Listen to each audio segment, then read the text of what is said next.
Hi guys, I wanted to talk about something, but before I do, since I'm in my bedroom, you'll most likely see my cat jump out on the bed. He really hates if I shut the bedroom door and he can't get in here.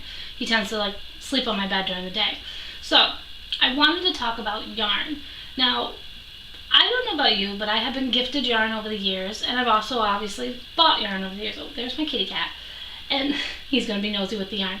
But what I've noticed over the years is when I was going back through my totes, and again, I have a storage room off of my bedroom. That's where I keep most of my yarn. So I usually pull the tote out onto my bed, I go through my yarn and pick out what I want for the next project.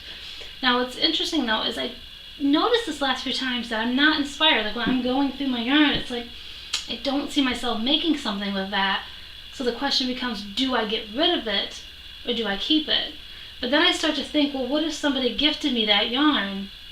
Or I got it as a donation, they gifted it because they spent money on it, or they went and somehow got a bunch of yarn, they decided that they wanted to give it to me, or even myself has gone out and bought specific yarn that has now, sorry about the cat, I thought this would make you guys laugh too.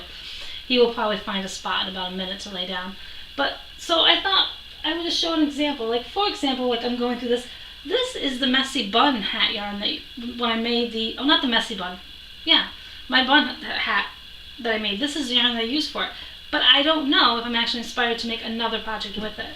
So what I want to do is go through my yarn. I even have this little fuzzy yarn.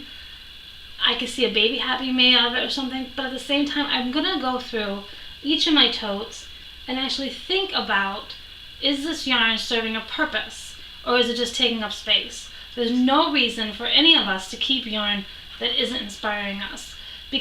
Just because somebody bought it for you, just because you invested your own money in it, doesn't mean you should keep it. Because all it's doing is adding clutter. And I'm all about trying to declutter my home a little bit. It's a very slow process. I've been working on it for a couple of years now. My daughter and I both. It's we bring something in, we make sure we have a donate bin nearby so we can get rid of stuff. So I realized that taking the mentality I'm trying to do for the rest of my house, sorry, he's looking at me now. I need to apply that same decluttering idea to my actual crafts, to my yarn, because the idea is I should be able to pull out a tote and immediately know that whatever is in that tote I want to make a project with.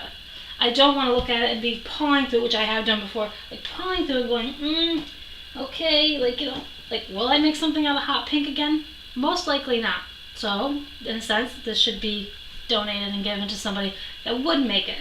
But again, that's what I want you guys to do is go through your yarn and really think of what is inspiring you and what isn't inspiring you. There's no sense keeping an abundance amount of yarn that you may do nothing with.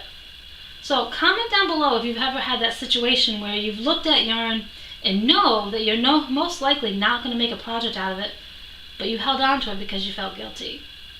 We should not feel that way when it comes to our crafts. We should be able to feel like when we go to our yarn bin, we go to our loom bins, we go to any other crafts that we do, that what is there is inspiring us to make something. And if it's not inspiring you, don't keep it for the sake of the money that was invested or the person that thought of you. Because if that person thought of you, it means they want you to be creative, they want you to do something fun. They're going to be most likely fine if you find somebody else, I'm laughing at the cat, if you find somebody else that will be able to use that yarn. Right? His name is Foster, by the way, in case you're wondering about my cat. We got him about 6 months ago. He's a very nosy cat, and he loves my bed, basically. Give him about 2 seconds, and he will probably lie down. Yes, Foster, I know, it's okay. All right, sit down. You stop. He's batting at me because I'm in his spot. During the day, he sleeps up here. As you can see, he's getting comfy now. But again, it's about finding yarn that inspires you. So again, I'm challenging everyone. In this next, this is my challenge for you. Go through your yarn and see what you can get rid of because it doesn't inspire you anymore. And let's get talking about this. Share some stories with me about situations like this that have happened to you.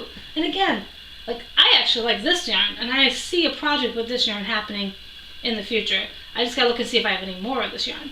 And that's the other issue, is I need to sort through my yarn. So if you haven't sorted through your yarn, because that's another guilt I have, is I'm guilty. My yarn guilt is either somebody got me the yarn or I spent it and I don't want to do anything with it.